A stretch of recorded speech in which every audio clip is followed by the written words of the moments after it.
खताएं हैं वो अपनी जगह पे मौजूद हैं। चूंकि इमाम हसन ने उनसे सुलह कर ली, लिहाजा हम भी उनके बारे में कोई जुमला कहने के मजाज, हमारी मजबूरी इमाम हसन है, इसलिए कि जिसे इमाम हसन सही कहे फिर इमाम हसन के मानने वाले को उसे गलत नहीं कहना चाहिए। हज़रत अमीर माविया रदी अल्लाह ताला अन्हु का जब विसाल हुआ तो हज़रत इमाम हसन पहले ही उनसे विसाल कर गए, आपको ज़हर दे दिया कि आप शहीद हो गए।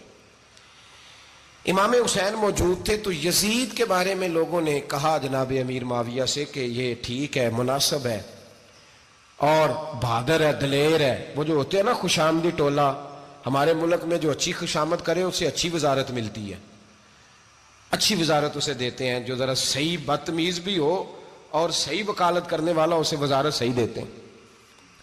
तो हज़रत अमीर माविया के गिर्द भी कुछ ऐसे लोग थे, उन्होंने आपसे कहा कि यजीद को नामजद कर दें। तो आपने यजीद को बुलाया, हवाला मुझसे देख लीजिएगा, बुला के फरमाया कि 3 बंदों